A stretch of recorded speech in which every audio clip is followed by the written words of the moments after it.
Hello everyone, welcome back to our YouTube channel. आज हम इस इंटरेस्टिंग ड्रामा के एक्सप्लेनेशन देखेंगे। हमारे ड्रामा में सबसे पहले हम हीरोइन जिसका नाम जीवान है वो देखते हैं। वो सोचती है कि मुझे विश्वास नहीं हो रहा कि जो मेरा ब्रदर इन लॉ था अब मैं उससे शादी कर ली।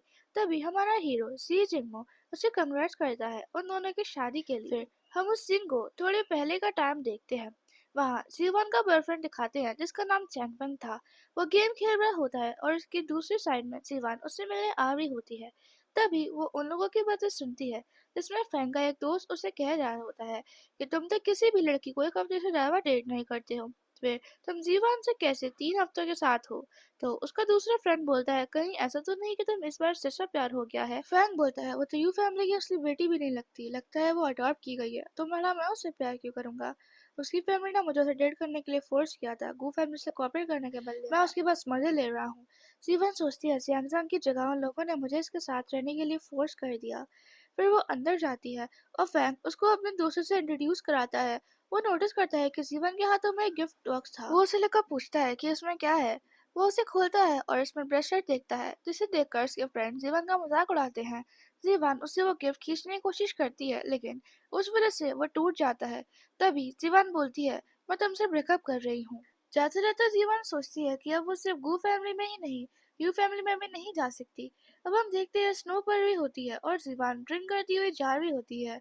वो फैंग को गालियां देती है और उसे बेहोश ऐसा जैसा फील होने लगता है जिससे पहले वो गिर पाती। हमारे ड्रामा का मेन लीड वहाँ आ जाता है। जीवांग सोचती है ये तो बेजिंग में रहने वाली पावरफुल फैमिली का इंचार्ज जिंगमो है, तो यही जियाजियांग का फियांसे है, मेरा ब्रदर इन लॉ। जब वो अपने सेंस में आती है तो वो उससे दूर हो जाती है। तभी जिंगमो उससे पूछता है कि उसने चेंग फेंग से ब्रेकअप क्यों किया, तो उसी बात को इग्नोर करती है। वो पीछे से आके उसके कान में आकर बोलता है मुझसे शादी कर लो, जिससे वो शॉक हो जाती है। जीवन उससे बोलती है मजाक करना बंद करो। तो वो बोलता है कि वजह क्या है मना करने की। वो बोलता है मैं फैंग जैसा नहीं हूँ जो बस मजे के लिए सब करता है, मैं वो तुम्हारा नहीं। जीवन बोलती है जियांग बहुत खुश है क्योंकि उसके पास तुम हो। जिंगमा बोलता है वो कौन है, मेरी फैमिली तो हमेशा पे तुम ही थी। जीवन मना करती है क्योंकि उसे यू फैमिली के रूल्स एंड रेगुलेशन में रहना था। जिंगमा बोलता है वो मुझे नहीं बता सकती कि मुझे किससे शादी करनी है, मैं सिर्फ तुमसे शादी करूंगा। और बोलता है मुझे पता है तुम वो फैमिली छोड़ना चाहती हो, अगर तुम मुझसे शादी करोगी तो मैं अपनी आधी प्रॉपर्टी तुम्हें दे दूंगा। जीवन उससे पूछती है कि वो उसकी मदद क्यों करना चाहता है, कहीं वो उसे प्यार तो नहीं करता। और बोलती है कहीं तुम मुझे पसंद तो नहीं करते। तो वो मन में सोचता है क्या ये बताने का सही समय नहीं रहेगा। फिर बोलता है ज्यादा मत सोचो, मुझे बस मेरे ग्रैंडपा का वादा निभाना है। तो जीवन बोलती है मुझे प्रॉपर्टी नहीं चाहिए, मुझे उस फैमिली से निकाल लो, और मैंने उसके साथ मुझे तुम्हारे साथ 1 साल की शादी का एग्रीमेंट भी करना है, फिर हम डिवोर्स कर लेंगे। जिंगू मान जाता है। हम दोबारा वो सीन देखते हैं जो हमने स्टार्टिंग में देखा था। जिंगू जियान के पास फ्लावर्स लेके आता है और बोलता है भले ये नॉर्मल वेडिंग ना हो लेकिन मैं अपनी वाइफ को फ्लावर्स तो भेज ही सकता हूँ ना। जीवान बोलती है मैं अपना सामान घर से लेने जा रही हूँ। जिंगू उसे बोलता है कि वो उसे ड्रॉप कर दे, तो वो मना कर देती है। फिर वो चली जाती है और फिर हम दोबारा फिंग को देखते हैं। उसका दोस्त बोलता है कि कुछ तो अजीब है, अभी तक जीवन तुमसे माफी मांगने नहीं आई, कहीं वो गुस्से में भाग तो नहीं गई। उसका दूसरा फ्रेंड बोलता है उस लड़की की खुद की कोई औकात नहीं है, वो चेंगफेंग के सामने कुछ भी नहीं है। तभी फैंग बोलता है चिंता मत करो, मुझे छोड़कर कैसे ही जाएगी, गुस्से करने का बहाना कर रही होगी, आखिरकार वो मुझसे प्यार करती है, 3 दिन में आ जाएगी। नेक्स्ट सीन में हम देखते हैं जी वानी हाउस आई हुई होती है जहाँ उसके पेरेंट्स पहले ही बाहर खड़े हुए होते हैं। वो सोचती है आज से मेरा और इनका लेना देना नहीं होगा। तभी उसके पापा तो थप्पड़ मार देते हैं और बोलते हैं तुम्हारी इतनी हिम्मत, तुम अभी भी यहाँ आ गई, जाओ जाके फैंग को मनाओ और उससे कहो कि तुम ब्रेकअप नहीं कर रही। जीवान खड़ी होती है और बोलती है मैं क्यों करूँ ऐसा, मुझे वो पसंद नहीं है। उसकी माँ बोलती है अगर वो पसंद नहीं है तो कहीं तुम जी फैमिली में एंगेजमेंट करने के बारे में तो नहीं सोच रही। उसका भाई बोलता है माँ मैं तो कहता हूँ उसकी जल्दी शादी करवा दो, तो आपको इस आवारा की चिंता नहीं होगी। जीवन बोलती है सिर्फ जियांग की वजह से मैं उस कमीने की शादी करने वाली थी, लेकिन मैं भी तो आपका ही खून हूँ, आप मेरे साथ ऐसा कैसे कर सकते हो। आपने मुझे बचपन में मुझे मेरे स्टेप डैड को दे दिया, तो नशा करते हैं और मारपीट करते हैं, मुझे लगा अगर मैं वापस आ जाऊंगी तो मेरी लाइफ अच्छी होगी, लेकिन आपने तो मुझे बर्बाद कर दिया। वो उनसे बहस करने लगती है। तभी जियांग बोलती है अगर इसको जिन्मो से शादी करनी है तो आप करने दो, मेरा क्या है, मैं तो फैंग से शादी कर लूंगी, क्योंकि आप लोगों ने मुझे बड़ा किया है। और रोने लगती है। जीवन के पेरेंट्स उसको फोर्स करने लगते हैं और कहते हैं कि अगर उसको फैमिली में रहना है जिससे वो कहेंगे उसे शादी करनी पड़ेगी। तो सीवान बोलती है कि मैं फैमिली छोड़ रही हूँ और जाने लगती है, लेकिन जियांग उसे रोक लेती है और बोलती है आप क्यों जा रही हो? जाना तो मुझे चाहिए, क्योंकि मैंने ही तो आपके और आपके पेरेंट्स के बीच में लड़ाई करवाई। जीवन को पता था कि वो ये सब नाटक कर रही है। वो देखती है कि उसकी माँ जियांग से कितना प्यार कर रही थी, भले ही वो उनकी रियल बेटी ना हो। इसलिए वो बोलती है कि मैं अब उस घर में कभी वापस नहीं आऊंगी, और फिर वो चली जाती है। अब जीवन सड़क पर चल रही होती है, तभी जिंगमो कार में आता है। जीवन बोलती है कि तुम यहाँ क्या कर रहे हो? तो वो बोलता है मैं तुम्हें लेने आया हूँ। फिर जीवन स्माइल करती है और कार में चली जाती है। और जिंगमो बोलता है यू फैमिली की इतनी हिम्मत कि उन्होंने तुम पर हाथ उठाया, उनको सबक सिखाना चाहिए। तो जीवन मना कर देती है। तो वो बोलता है तुम मेरी बीवी हो, मैं ये नहीं सह सकता। जीवन उसका हाथ उठाकर बोलती है हम सिर्फ कॉन्ट्रैक्ट पर कपल है। जिनको बोलता है मेरे ग्रैंडपा तो हमें साथ हमेशा देखना चाहते हैं, अगर ये बस 1 साल के लिए है तो ये दिखाना कि तुम मुझसे प्यार करती हो। तो जीवन सोचती है कि ये बचपन से बिना पेरेंट्स के बड़ा हुआ है, जरूर उसके ग्रैंडपा ने उसे पाला होगा, तभी इन्होंने निराश नहीं करना चाहता। अब हम देखते हैं जीवन जिंगमो के घर आती है। वो उससे बोलता है कि तुम अगर ये पसंद नहीं आए तो हम कहीं और रह सकते हैं। जीवन बोलती है नहीं ये बहुत अच्छा है और मेरे कॉलेज से ही पास है। और बोलती है लेकिन ये तो तुम्हारे काम करने की जगह से बहुत दूर है। तो वो बोलता है कि मैं तुम्हारी यूनिवर्सिटी जाता रहता हूँ। अब हमें पास का सीन दिखाया जाता है जहाँ पे जिंगो सिर्फ जीवन को देखने जाया करता था। फिर वो दोनों अपने हाई स्कूल की बातें करने लगते हैं। जीवन उससे बोलती है तुम तो बहुत फेमस थे, मेरी तरह चोर नहीं। फिर हमें पास का सीन दिखाते हैं जहाँ वो बुक निकालने की कोशिश कर रही होती है। तभी जिंगमो उसकी हेल्प करने लगता है। प्रेजेंट में जिंगमो बोलता है तुम अपने बारे में ऐसा बोलना बंद करो। तभी वहाँ एक मेड आ जाती है और वो उन दोनों को इंट्रोड्यूस करवाता है। फिर उसे बेडरूम में चलने के लिए बोलता है और बेडरूम में वो शॉक हो जाती है, बोलती है यहाँ सिर्फ एक बेड है, हम कैसे सोएंगे? तो वो बोलता है हमें साथ सोना होगा। वो उसे किसी और रूम के लिए पूछती है, तो वो बोलता है कपल अलग अलग रूम में नहीं सोते। और बोलता है हमारे पास सर्टिफिकेट है तो मैं तुम्हारे घर का रजिस्ट्रेशन सेटल करवा के दूंगा। जीवन खुश हो जाती है। तभी उसे उसके भाई का मैसेज आता है जिसमें लिखा था वह घर पर आया है, वो वहाँ पर आए और उससे माफी मांग ले, फिर वो जो भी हुआ था उसे भूल जाएंगे। दूसरी साइड उसका भाई बोलता है उसकी इतनी हिम्मत कि उसने मुझे ब्लॉक कर दिया। रिया मासूम बनकर बोलती है शायद वो ऐसा आपकी अटेंशन पाने के लिए कर रही हूँ, उनको अटेंशन दीजिए। सब ट्राई करते हैं लेकिन किसी का फोन जीवन नहीं उठाती। तभी फैंग बोलता है मैं कॉल करता हूँ, मुझे प्यार करती है, मुझे ब्लॉक नहीं कर सकती। लेकिन जीवन का भाई उसे रोक देता है क्योंकि वो नहीं चाहता था कि फ्रैंक को पता चले कि उन्होंने जीवन को फोर्स किया था फ्रैंक से शादी करने के लिए। फिर फ्रैंक खड़ा होकर बोलता है मुझसे माफी मांग ले तो ही अच्छा है। फिर वो चला जाता है और जीवन का भाई जिंग बोलता है जीवन और फ्रैंक से डील करना बहुत मुश्किल है, अच्छा ही होगा कि हम जियांग की शादी जल्दी जी फैमिली में करा दें। जियांग बहुत खुश हो रही होती है क्योंकि जो वो चाहती थी वही होने जा रहा था। अब रात को जीवन सोच रही होती है कि वो बेड शेयर नहीं करेगी, तभी पीछे से जिंगमो आता है और उसे गले लगा लेता है। वो बोलता है क्या तुम मेरे लिए कुछ करोगी? जीवन उसकी तरफ मुड़ के बोलती है क्या? वो दोनों एक दूसरे के बहुत पास होते हैं। वो पीछे होती है तो बेड पर कोना पे पीछे गिरने वाली होती है, लेकिन जिंगमो उसकी वेस्ट पकड़ लेता है और बोलता है तुम डर क्यों रही हो, हम लीगल कपल हैं। जीवन उसे पीछे करके बोलती है ये तुम क्या सोच रहे हो? जिंगमो हंसता है क्योंकि वो शर्मा गई थी। फिर वो उसके बगल में बैठकर बोलता है क्या हम साथ में पिक ले सकते हैं ताकि मैं ग्रैंडपा को भेज सकूं? वो मान जाती है तो वो पिक लेता है और पहले ही लॉक स्क्रीन पर लगाता है। जिससे जीवन बोलती है कि तुम क्या कर रहे हो? तो वो बोलता है कि इस तरह मैं अपनी बीवी को रोज देख सकता हूँ। फिर वो पिक्चर को ग्रैंडपा को भेजता है और उनका वीडियो कॉल आ जाता है। वो बोलता है ये फोटो रियल है या फेक, कहीं तुमने फोटोशॉप तो नहीं करी मुझे बुद्धि बनाने के लिए? जिंगमा बोलता है जीवान तुम कुछ क्यों नहीं बोलती? वो कैमरे के सामने से आने से मना कर देती है। तभी वो उसे अपने पास खींच लेता है। दूसरी साइड ग्रैंडपा देख लेते हैं, वो खुश हो जाते हैं और जीवान खुद को इंट्रोड्यूस करती है। ग्रैंडपा बहुत खुश होते हैं और अपनी बीवी और पोती को बुलाते हैं। वो बोलते हैं फाइनली तुम दोनों साथ आ गए। क्या तुम्हें पता है कि जिंगो जिससे पहले वो बोल पाता, जिंगो इंटरप्ट करता है। ग्रैंडमा फ्लाइट बुक करने की बोलती है और बोलती है मुझे मेरी बहू देखनी है। जब वो लोग बात कर रहे होते हैं सिवान बोलती है तुम्हारी फैमिली कितनी अच्छी है। कुछ टाइम बाद जिंगो बात लेकर आता है और कपड़े चेंज करने लगता है। ये देखकर जीवान अपना फेसबुक से छुपा लेती है और हल्का से झांकती है और उसको देखती है। तभी वो स्माइल करता है क्योंकि उसे पता था कि जीवन उसे देख रही होती है। जैसे ही वो पलटता है वो नीचे देख लेती है। तभी वो उसके बेड में बगल में बैठ जाता है और उसकी बुक छीन लेता है, जिससे जीवन का बैलेंस बिगड़ जाता है और उसके हाथ चिंगमा के चेस्ट पर लग जाते हैं। वो उसके हाथों पर अपने हाथ रखकर बोलता है मैं तुम्हारा पति हूँ, तुम्हें ऐसे ताकाजाकी करने की जरूरत नहीं है, तुम ऐसे भी देख सकती हो। जीवन उसे दूर होकर बोलती है मैंने ऐसा नहीं किया। जिंगमा बोलता है क्यों ना हम साथ में शावर लें? तो वो बोलती है तुम क्या बोल रही हो? तभी वो उसके पास आने लगता है जिससे वो घबरा जाती है। तभी जिंगमा उसके फोrehead पे किस कर लेता है और बोलता है जाओ शावर ले लो। और जीवान तुरंत वहां से चली जाती है। वो बाथटब से बाहर आती है तो देखती है जिंगू उसके अंडरवेयर धो रहा होता है, जिससे वो चौंक जाती है और उसे छीन लेती है और बोलती है ये तुम क्या कर रहे हो। तो वो बोलता है क्योंकि तुम मेरी बीवी हो, ये तो नॉर्मल बात है कि हम एक दूसरे के पार्टनर के कपड़े धो दें। जीवन बोलती है लेकिन हम दोनों को रोमांटिक पार्टनर्स नहीं है। वो उसे टॉवल पकड़ा देती है और हिचकिचाती है, फिर वो वहां से चली जाती है। अब नेक्स्ट सीन में जीवन सो रही होती है और जिंगू उसे देख रहा होता है। वो सोचता है पूरे 8 साल हो गए, फाइनली तुम मेरे पास हो। वो उसके पीछे से हग कर लेता है और सो जाता है। नेक्स्ट मॉर्निंग वो जल्दी उठकर फिर से जीवन को देख रहा होता है, तभी उसकी आंखें खुलती है। वो अपने पास में जिंगो को देखती है और तुरंत उठ के बैठ जाती है। जिंगो उससे उसका हाथ मांगता है, वो कंफ्यूज हो जाती है और अपना हाथ दे देती है। तभी वो रिंग निकाल कर बोलता है ये हमारी शादी की निशानी कहकर पहना देता है। जीवन सोचती है कि कितना अटेंटिव है, अगर मैं कहूंगी कि मुझे नहीं चाहिए तो उसकी फीलिंग हर्ट हो जाएंगी।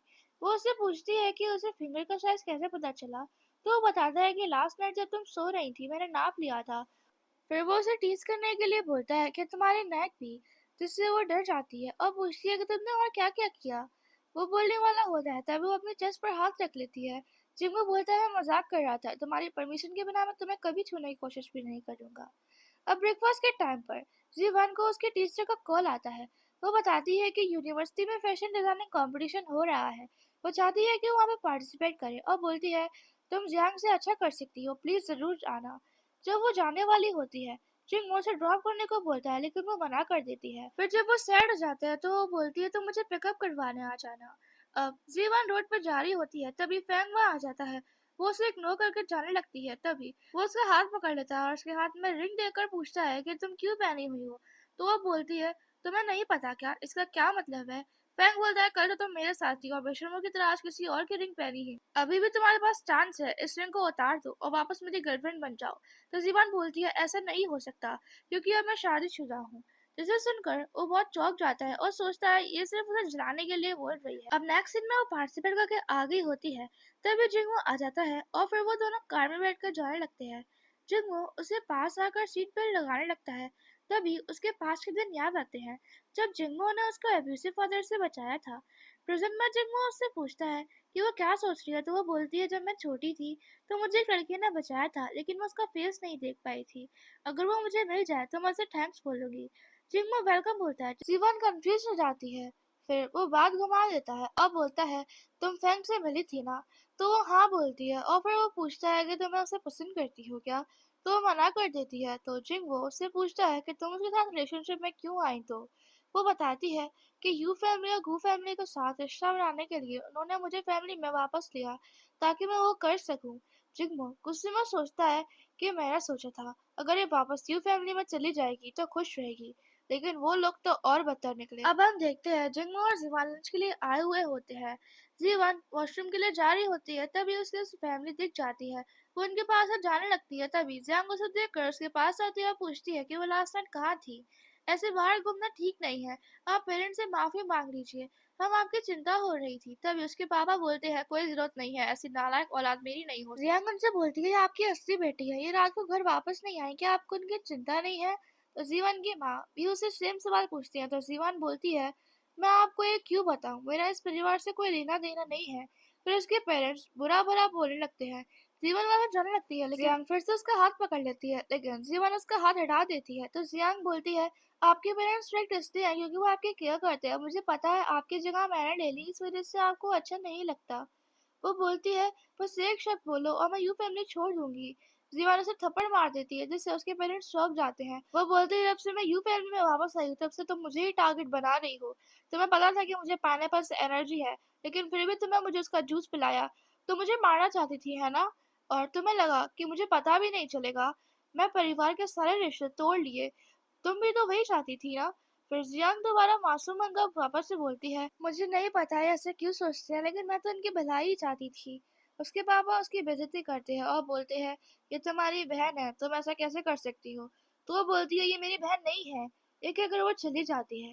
वो वापस सिंगमो के पास आती है, वो उससे पूछता है कि क्या हुआ, तुम ठीक नहीं लग रही हो। तो वो बस स्माइल कर देती है और सोचती है ये अच्छा है कि ये मेरी हेल्प कर रहा है मेरे हाउस रजिस्ट्रेशन को ट्रांसफर करने के लिए। जिंगो बताता है कि ग्रैंडपा का कॉल आया था, वो आज रात की फ्लाइट से आ रहे हैं, मैंने कल तुम्हें उनसे मिलने ले चलूंगा। जीवान बोलती है लेकिन मैंने तो कुछ प्रिपेयर भी नहीं किया। इसके बाद शॉपिंग करने चल सकते हैं क्या? जिंगमा बोलता है, उनके लिए सबसे बड़ा गिफ्ट तुम खुद हो। हम देखते हैं जीवान और जिंगमो ग्रैंडपा से मिलने आए हुए होते हैं। सब वहाँ जीवान की तारीफ कर रहे होते हैं। ग्रैंडपा बोलते हैं, तुम लोगों ने अचानक शादी कर ली तो हम ज्वाइन भी नहीं कर पाए। फिर ग्रैंडपा जियान को उसके साथ जाने को बोलते हैं और डिनर के टाइम ग्रैंडपा बताते हैं कि जिंगमो के पेरेंट्स जब वो छोटा था तभी गुजर गए थे और हम बूढ़े हो गए हैं। सिर्फ तुम ही हो उसका ध्यान रखने के लिए, इसीलिए तुम उसे खुश रखना। तभी जिन्मो की बहन खुद को इंट्रोड्यूस करके बोलती है, मैं युनता हूँ, तुम तो हमारे यहाँ लंबे टाइम से फेमस हो। जीवन कंफ्यूज हो जाती है। तभी जिंगमो सोचता है कि इन लोगों का मुंह बंद क्यों नहीं रहता। वो लोग थोड़ी देर और बात करते हैं। तभी एक और आके बोलता है कि यू फैमिली के लोग उनसे मिलने आए हैं। जिंगमो जीवन का हाथ पकड़ कर बोलता है, डरो मत, मैं यही हूँ। वो सोचती है कि कितना अच्छा हस्बैंड है जो अपनी बीवी के बारे में हर वक्त सोचता है। युनता बोलती है, वो बेशम यहाँ क्या कर रहे हैं, मुझे वो यू फैमिली बिल्कुल पसंद नहीं। जीवन पूछती है, क्या तुम्हें वो लोग पसंद नहीं? तो वो मना कर देती है और बोलती है, उन लोगों ने तुम्हारे बच्चे का फायदा उठाया, जो उनकी असली बेटी भी नहीं है, उससे वो इतने प्यार से रखते हैं, और तुम्हें उनमें से मुझे बस एक ही पसंद है और वो हो तुम। ग्रैंडपा बोलते हैं, अगर उन फैमिली ने तुम्हें परेशान किया है तो मैं उनकी खाल उतार दूंगा। और फिर वो थोड़ी देर बात करते हैं। फिर इस टॉपिक पर जिंगमो देखता है कि जीवन अनकंफर्टेबल हो रही थी, तो वो उस टॉपिक को बंद करने की बोलता है। ग्रैंडपा पूछते हैं, क्या तुम्हें उन्हें देखना है? तो वो मना कर देती है। इसलिए ग्रैंडपा बोलते हैं, अगर इसे नहीं देखना तो उन्हें भगा दो। जीवन के पेरेंट्स बाहर गिफ्ट लेके खड़े हुए होते हैं और बोल रहे होते हैं कि जियांग ही है जो ये शादी डिजर्व करती है। तभी गार्ड बाहर आता है। जीवन के बाबा बोलते हैं, हमें अंदर ले चलो, अब मिस्टर जीव और मिस जीव का टाइम वेस्ट मत करो। गार्ड बोलता है, उन दोनों को आपसे नहीं मिलना। वो पूछते हैं क्यों, और बोलते हैं, तुम्हें उनसे कुछ गलत तो नहीं बोल दिया? तो गार्ड बताता है कि ये उनका ही ऑर्डर है। शिवान की मॉम बोलती है, वो बेटा ऐसे कैसे कर सकता है, हम यहाँ खुद आए हैं उनसे मिलने। शिवान के पापा गार्ड से पूछ के बोलते हैं, कहीं वो बिजी है इसलिए तो उन्होंने मना नहीं की। गार्ड बोलता है, अब उन दोनों की उम्र हो गई है, वो कुछ टाइम पहले ही आए हैं, अच्छा ही हुआ कि आप उन्हें अकेला छोड़ दें। जीवन के पापा सोचते हैं, फिर तो ठीक है कि उन्हें किसी बारे में पता नहीं चला। फिर वो स्माइल करते हैं और बोलते हैं, उन्हें बता देना कि हम किसी दिन और दोबारा आएंगे। अब वो दोनों घर आते हैं और अपने बेटे को गिफ्ट लेने को बोलते हैं। वो पूछता है कि आप इतनी जल्दी वापस कैसे आ गए। उसे बताते हैं कि आज उनकी तबीयत ठीक नहीं है तो उन्हें गेस्ट से नहीं मिलना। जीवन की माँ बोलती है, मुझे तो लग रहा है कि सर्वर ने कुछ एक्सक्यूज दिया है। तो उसके हस्बैंड बोलते हैं, ऐसा नहीं है, उसने सही ही कहा होगा, वो दोनों बूढ़े हो गए हैं और उन्हें आराम चाहिए। वैसे भी शादी तो बहुत पहले ही फिक्स हो गई थी। शिवांकिया बोलती है, लेकिन तो उसके हस्बैंड बोलते हैं, एक तरफ वो घटिया जीवन और एक तरफ हमारी सुंदर समझदार बेटी जियांग, तुम्हें क्या लगता है वो फ्लावर को छोड़ के कांटे को क्यों चुनेंगे? जियांग बोलती है, लेकिन मुझे ऐसा फील हो रहा है जिंगो मेरे साथ इनडिफरेंट रहता है, अभी भी वो कॉन्ट्रैक्ट नहीं कर रहा, और जब हम मिलते हैं तो एक शब्द भी नहीं बोलता। उसकी माँ बोलती है कि वो बस दूसरी लड़कियों के साथ ऐसा बिहेवियर करता है और तुमसे तो शर्माता होगा। उसके पापा बोलते हैं, तुम चिंता मत करो, कल मैं और तुम्हारी माँ तुम्हारी शादी की बात करने दोबारा जाएंगे। जियांग खुश हो जाती है। उसका भाई बोलता है, क्या कोई खबर आई जीवान की? तो उसके पापा बोलते हैं, उस बिच का नाम मत लो, मैंने एक घटिया औलाद को पैदा किया है। दूसरी साइड जीवान घर देख रही होती है और जिंगो उससे पूछता है कि तुम यहाँ आने से पहले कितनी नर्वस थी, अभी नर्वस हो क्या? तो वो मना कर देती है और बोलती है, ग्रैंडपा और ग्रैंडमा बहुत अच्छे हैं, मैं भी उनका एहसान चुकाऊंगी। तो जिंगो मना कर देता है और बोलता है, तुम तो पसंद करने के लिए ही बनी हो। फिर वो उसका हाथ पकड़कर बोलता है, वो तुम्हें हमेशा ऐसे ही ट्रीट करेंगे और मैं भी। वो सोचता है, हमेशा तुम्हें पैम्पर करूंगा, तुम्हें प्यार से रखने की आदत हो जाएगी और फिर अपने बारे में तुम कुछ बुरा नहीं सोचोगी। जीवन सोचती है कि ये कितनी प्यारी फैमिली है, जैसा मुझे चाहिए थी मेरे सपनों में, जब मुझे सच में मिल रही है। यकीन ही नहीं हो रहा। वो उसको थैंक्स करती है और बोलती है, तुम बहुत अच्छे इंसान मैं खुश नसीब हूँ कि मैं तुमसे मिली। तभी वो जीवन को किस करने वाला होता है, लेकिन वो रुक जाता है क्योंकि वो एक फोटो फ्रेम की तरफ देखकर बोलती है, ये तुम्हारे बचपन की है क्या? फिर वो उस पिक्चर को उठा लेती है और सोचती है, इसके हम पापा तभी खत्म हो गए थे जब ये इतना छोटा था, ये बहुत सैड हुआ होगा। वो बोलती है, जब तुम बच्चे थे तब तुम बहुत क्यूट थे। तो वो बोलता है, क्यों, अब मैं अच्छा नहीं लगता क्या? जब वो कुछ नहीं बोलती तो वो बोलता है, हाँ मैं तो भूल ही गया था, मेरी एस्थेटिक फैन जैसे नहीं है। तभी बोलती है, नहीं, तुम अच्छे दिखते हो अपने एस्थेटिक में। वो उस फोटो फ्रेम को लेकर बोलता है, मैं तुम्हारी लाइफ में हूँ। तभी वो उसके पास आकर बोलता है, क्या मैं तुम्हें ऐसा पसंद हूँ? वो उससे पूछती है कि तुम मेरे इतने पास क्यों आ रहे हो? और बोलता है, मैं तुम्हें पसंद करता हूँ, क्या तुम भी करती हो? और बोलता है, अगर मैं एग्रीमेंट नहीं करता क्या तभी तुम मुझसे शादी करती? वो कुछ बोलती नहीं है तो वो पीछे हो जाता है और बोलता है, तुम्हें कहने को फोर्स नहीं करूंगा, मुझे तो बस अपनी फीलिंग बतानी थी। अगर इस साल मैं तुम्हें खुद को प्यार नहीं करवा पाया तो तुम जा सकती हो। फिर वो उसका हाथ पकड़ लेता है। वो सोचती है, बचपन से लेकर आज तक मुझे कभी प्यार महसूस नहीं, तो मुझे ऐसे कैसे अपने प्यार में नहीं डाल सकते। वो उसे बोलती है कि मैं इसके बारे में सोचूंगी। फिर थोड़ी देर बाद जब जिंगो अपना काम कर रहा होता है, वो वहाँ आती है और बोलती है, मुझे तुम्हें कुछ बताना है। फिर वो बताती है कि युनताओ की फेवरेट डिजाइनर जिसका नाम वानियन है, क्या तुम उसे जानते हो? तो वो बोलता है, हाँ मैं उसे जानता हूँ, मैं उसे पसंद करता हूँ। और बोलता है, मुझे कहना चाहिए कि मैं उसका क्रेजी फैन हूँ, और अगर मुझे कोई चांस मिला तो मैं उसके साथ ऑटोग्राफ मांगूंगा। जीवन सोचती है कि मुझे कितना पसंद करता है और बोलती है, मैंने आज युनताओ से बात की, उसने कहा कि वानियान और यू फैमिली अब साथ में काम नहीं करेंगे। क्या तुम्हें पता है क्यों? वो पूछता है क्यों? तभी वो बताती है, वानियान मैं ही हूँ। वो चौंक जाता है तो हंसकर बोलती है, तुम सरप्राइज होकर कितने प्यारे लगते हो। वो बताती है कि तुम पहले इंसान हो जिसे मैंने ये बताया। तो जिंगो बोलता है, तुमने मुझे इतनी इम्पोर्टेंट चीज क्यों बताई? तो वो बोलती है, क्योंकि मैं तुम पर भरोसा करती हूँ। तुमने ही तो कहा था कि हम फैमिली हैं। और बोलती है, मैंने यू फैमिली से नाता तोड़ दिया, इसलिए अब मैं उसके लिए काम नहीं कर रही, मैं स्क्रिप्ट घर पर ही कर रही हूँ। वो पूछता है कि तुम अपनी मैरिज स्क्रिप्ट फ्यूचर में किसको भेजोगी? तो वो बोलती है, मैं खुद का स्टूडियो खोलूंगी, मैंने तो नाम भी सोच लिया है, जिन होंग। जिंगमा बोलता है, अच्छी बात है, मैं भी उसमें इन्वेस्ट करूंगा। जीवन बोलती है, तुम उसमें इन्वेस्ट करोगे क्योंकि हम हस्बैंड वाइफ है या सिर्फ मदद करने के लिए? तो वो बोलता है, मैंने कहा ना, मैं वान यान का क्रेजी फैन हूँ, सो मैं तुम्हें सपोर्ट करूंगा। जीवान बोलती है, तुम मुझ पर इतना ट्रस्ट करते हो? तो वो उसका हाथ पकड़कर बोलता है, मुझे तुम्हारी एबिलिटी पे यकीन है, तुम्हें जो करना है करो, और अगर बात सक्सेस या फेलियर की है तो वो मैं संभाल लूंगा। जीवान बोलती है कि तुम्हें पैसे के जाने का डर नहीं है क्या? दूसरी साइड जीवन का भाई सोच रहा होता है कि हमने टीचर वानन को किस चीज से ऑफेंड कर दिया है। जिन्हों फैशन कॉम्पिटिशन शुरू ही होने वाला है, अगर हम उसमें फाइनल नहीं हुए तो। शिवान की माँ बोलती है, ये ओल्ड मैन बहुत ट्रबलसम है, जब वो बीमारी है तो वो मरी क्यों नहीं जाता? जीवन का भाई बताता है, मैंने मिस्टर जी को दोबारा नहीं देखा। जीवन के बाबा बोलते हैं, हाँ ओल्ड लेडी की पुरानी बीमारी वापस आ गई है, उन्हें गैस से नहीं मिलना। उसकी वाइफ बोलती है, तुम्हें क्या लगता है कि वो हमें अवॉइड कर रहे हैं? तो वो मना कर देता है और बोलता है, वो फैमिली बहुत पावरफुल है, वो ऐसी चीज नहीं करेगी जिससे उनका नाम बिगड़े। 2 दिन रुक कर देख लेते हैं। तभी वहाँ फेंग आ जाता है। जीवन का भाई जीक्यू का नाम लेता है और बोलता है, अच्छा है तुम सब यहाँ हो। वो फोटो दिखाकर बोलता है, यू जीवन यहाँ क्या कर रही है? वो सब पिक उठाकर देखते हैं और फैंग बोलता है, वो जिनहोंग रेस्टोरेंट में रात को अचानक ओपन हो रहा था, वहाँ डिजाइनर पोजीशन के लिए अप्लाई करने गई है। तुम लोग अपनी बेटी की केयर भी नहीं कर सकते, आपने उससे मुझे शादी करने के लिए कैसे राजी किया? और बोलता है, उसने तो मुझसे अभी तक माफी भी नहीं मांगी। जीवान के पापा बोलते हैं, तुम उस स्टिंकी यू जीवान का गुस्सा तो पता ही है ना, खदीर ऐसी जिद्दी, वो बस यांग जैंग तक चिढ़ती है, आप चिंता मत करो, वो आपको बहुत प्यार करती है, फर्क नहीं पड़ता कि कितना भी स्ट्रगल कर ले, आपकी शादी भी डिले नहीं होगी। फैंग सोचता है, वो मुझसे बहुत प्यार करती है, मुझे इन दोनों बात भी नहीं करती, मुझे लगता है वो मेरे प्यार में रात भर रोती रहती होगी, शादी के बाद उसका गुस्सा शांत हो जाएगा। जीवान के पापा वो फोटो देखकर बोलते हैं, उसके डिजाइन जियांग के बराबरी भी नहीं कर सकते, वो अपनी फैमिली के अलावा दूसरे के डिजाइन बना रही है, कहीं ऐसा तो नहीं कि वो बाहर के लोगों के साथ मिलकर वो हमारे लिए मुश्किल करना चाहती हो। जीक्यू की माँ बोलती है, और नहीं तो क्या, और हाँ, उसे तो अपने हाउस रजिस्ट्रेशन में मूव आउट करना है ना। जीवान के पापा अपनी बेटे से बोलते हैं, जाओ और घर के हाउस रजिस्ट्रेशन बुक लेकर आओ, उसके लिए एक नई जगह ढूंढेंगे। जीवान को पता नहीं चलना चाहिए।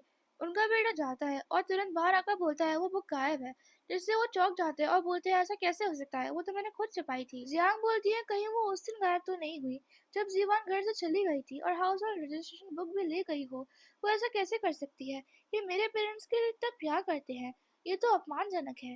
जीवान की माँ बोलती है, उसे सच में हमसे रिश्ते तोड़ने हैं, अब वो मुझे अपनी माँ भी नहीं मानती।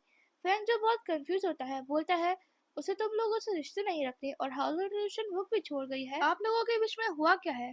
जियांग बोलती है, ये मेरी ही गलती है, मैंने उनकी जगह ली, वो मुझे नफरत करती हैं और चाहती हैं कि मैं चली जाऊं, और मेरे पेरेंट्स मेरी बहन से लड़ बैठते हैं मुझे प्रोटेक्ट करने के लिए। फैंग बोलता है, ये तो रेडिकुलस है, और बोलता है, लगता है जब मेरी और उसकी शादी होगी मुझे इस पर ज्यादा ध्यान रखना पड़ेगा, और उसे झेलेगा कौन? दूसरी साइड जीवान अपने आईपैड पे काम कर रही होती है।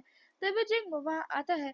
जीवन तुरंत खड़ी हो जाती है क्योंकि उसके हाथ में पेपर देखकर वो पूछती है कि क्या ये हाउस रजिस्ट्रेशन है? तो वो स्माइल करता है और उसके पास से निकल जाता है। वो बोलती है, तुम कुछ बोल क्यों नहीं रहे? वो उसे छीनने वाली होती है लेकिन वो अपना हाथ ऊपर कर लेता है। तभी वो पीछे गिर जाता है और जीवन उसके ऊपर गिर जाती है। वो तुरंत हट जाती है। तभी जिंगमो उसे थैंक यू बोलता है और बोलता है मेरी फैमिली में हाई स्टेटस है। फिर भी वो बोलता है एक सवाल है जो मुझे तुमसे बहुत टाइम से पूछना है। वो बोलती है क्या? तो वो पूछता है जिस साल तुम यू फैमिली में वापस आई थी तुमने कहा था तुम मुझसे शादी नहीं करोगी और चाहती हो कि मैं जियांग जियांग से शादी कर लूं। जीवन सोचती है इसे अभी तक याद कैसे है? जिंगमो बोलता है मैंने तुम्हारे साथ हाई स्कूल में कहीं कुछ किया तो नहीं, इस वजह में तो मुझे पसंद नहीं करती हूँ। जीवन बोलती है मैं गलत थी, उन लोगों ने मुझे फोर्स किया था। तब मेरे ग्रैंडफादर उन्होंने वो तुमसे शादी करने की बोली थी लेकिन मेरे पेरेंट्स ने कहा था तब तक मैं तुम्हें रिजेक्ट कर दूं और वो फैमिली में आने देंगे। तो मुझे उस टाइम वही चाहिए था। मुझे फील करना था कि फैमिली का प्यार कैसा होता है, इसलिए मैं प्रॉमिस किया था। जिंगमो उसका हाथ पकड़कर बोलता है उन्हें तुम्हारी कदर नहीं है, वो अंधे हैं। वो उसके गाल पर हाथ रखने वाला होता है लेकिन रुक जाता है क्योंकि उसे लगता है कि वो अभी उसके लिए रेडी नहीं है। और वो बोलता है चिंता मत करो, मैं हमेशा यही हूँ। जीवान बोलती है मैंने मना की थी शादी से फैमिली की वजह से, लेकिन तुम्हारी शादी जियांग से होना वो मेरी इंटेंशन में नहीं था। जिंगमो बोलता है कंग्रेचुलेशन, तुमने उस फैमिली में छुटकारा पा लिया। वो बोलती है इसका क्या मतलब? तो वो डॉक्यूमेंट उठाकर बोलता है तुम्हारा हाउस रजिस्ट्रेशन मूव आउट हो गया है। वो तुरंत उस डॉक्यूमेंट को अपने हाथों में लेती है और स्माइल करती है और सोचती है ये सच में हो ही गया, अब मुझे उससे छुटकारा मिल गया। वो देखती है लास्ट पेज पर उसका नाम नहीं था। वो दोबारा स्माइल करती है क्योंकि अब सब में वो फ्री थी। जिंगमो से पूछता है कि क्या वो खुश है, तो वो स्माइल करके बोलती है कि मैं बहुत ज्यादा खुश हूँ। और बोलती है एक साल बाद जब हमारा डिवोर्स होगा मैं अपना अकाउंट मूव आउट कर लूंगी। जिंगमो बोलता है क्या तुम भूल गई हो जो मैंने तुमसे उस दिन पहले कहा था? शिवान सोचती है हाँ, इसने कहा था कि मुझे पसंद करता है। वो बोलती है मेरा मतलब ये था कि अगर एक साल बाद हमारा रिलेशनशिप वर्क नहीं करा तो मैं तुम्हें छोड़ दूंगी। जिंगमो थोड़ा सैड हो जाता है और बोलता है उसे भूल जाओ, मैं तुम्हें फोर्स नहीं करना चाहता वांग, बट मुझे उम्मीद है कि तुम मेरे बारे में सोचोगी। और अगर मैं सीधा सीधा बोलूँ तो क्या तुम मुझसे थोड़ी सी भी अट्रैक्ट हो? वो सोचने लगती है तो जिंगमो को लगता है कि वो इस बारे में कुछ नहीं बोलेगी। वो बोलती है हाँ थोड़ा सा, जिससे वो खुश होकर बोलता है कि मेरे लिए इतना ही काफी है। अब हम देखते हैं फैंग बोलता है कि यूजी क्यों अभी तक आया क्यों नहीं। तो जीवन के पापा बोलते हैं तुम चिंता मत करो, जीवन हाउस रिलेशन मूव आउट नहीं करवा सकती। जीवन की माँ बोलती है वो जीवन भी ना तुमसे शादी करना तो खुशकिस्मती होगा, उससे तो कभी तुम्हारे जैसा लड़का भी नहीं मिल सकता। तभी जी क्यों आ जाता है और बोलता है हाउस रिलेशन हो चुका है। वो खुश हो जाते हैं और बोलते हैं जैसे कि अकाउंट रजिस्टर हो चुका है, वो बुक जो बेवकूफ जीवन ले गई है वो इनवैलिड हो जाएगी। मैं सोच रहा हूँ कि वो अपना हाउस रजिस्ट्रेशन ट्रांसफर कैसे करवा सकती है। जब तक वो यू फैमिली में एक दिन के लिए भी हो मैं उसका फादर ही रहूंगा। तभी एक डिलीवरी वाला एक डॉक्यूमेंट देखने आता है। सीक्यू की माँ पूछती है कि वो क्या है, तो वो उसे खोलने लगता है और देखता है कि वो हाउस रजिस्ट्रेशन बुक थी। उसकी माँ बोलती है अरे ये जब मैं बिजनेस वर्क के लिए गई थी तब मैंने ये खो दी थी, अब किसी भले इंसान ने वापस भिजवा दी। तभी मैं सोचूं जीवन कैसे बुक चोरी करेगी। जीकू के बाबा बोलते हैं तुरंत उसे खोलो। जियो उसे खोलता है और बोलता है हाँ ये हमारी फैमिली की ही है, लेकिन इसमें यूजियाओ नहीं है। जिससे फैंग शॉक हो जाता है और खड़ा हो जाता है। जियो सोचता है तो उसने सच में ये कर लिया। जियो के पापा गुस्सा हो जाते हैं और बोलते हैं उसकी इतनी हिम्मत कि उसने रिडिकुलस चीज की। जियो की मम्मी बोलती है क्या तुमने ठीक से देखा? जियो बोलता है मैंने बहुत बार देख लिया और इसमें वो कहीं नहीं है, सिर्फ हम चार हैं। जियो सोचता है जीवन क्या तुम हमसे इस हद तक नफरत करती हो?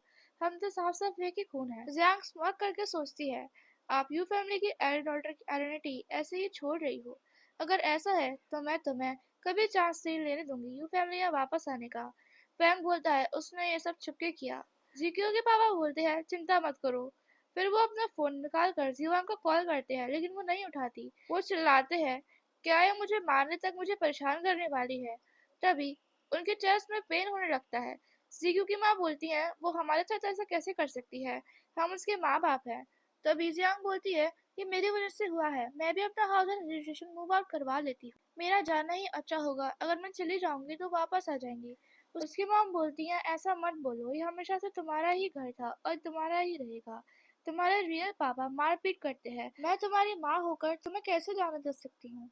जियांग मना करके बोलती है मेरी बहन भी वहाँ बचपन में अडल्ट हो गई तो मैं क्यों नहीं वो सह सकती। उसकी माँ बोलती है मेरी फूल जैसी बेटी, तुम्हारी बहन को उन चीजों की आदत हो गई, तुम खुद को उससे कंपेयर मत करो। जियांग अपनी मॉम को हक कर ले। फैंग बोलता है रोना धोना बंद करो, तुम्हें भी यू जीवान की तरह जाना है ना अब। जीवान ने तुम लोगों से रिश्ता तोड़ लिया है और तुम लोग उसकी शादी के बारे में डिसीजन कैसे ले सकते हो? जीक्यू के पापा बोलते हैं मैं ले सकता हूँ, इस लड़की को मैं मूव इन करवाऊंगा। और बोलते हैं वो वर्क करने के लिए जिनहोंग जा रही है ना। न्यू प्रोडक्ट लॉन्च होगा आधे महीने के एडवांस में। जब जिनहोंग की ओपनिंग है, मैं उसे देख लूंगा फैमिली के अगेंस्ट जाने के लिए। फैंग बोलता है मैं गुड न्यूज का इंतजार करूंगा और चला जाता है। अब हम देखते हैं जीक्यू और जियांग स्टेज पर होते हैं।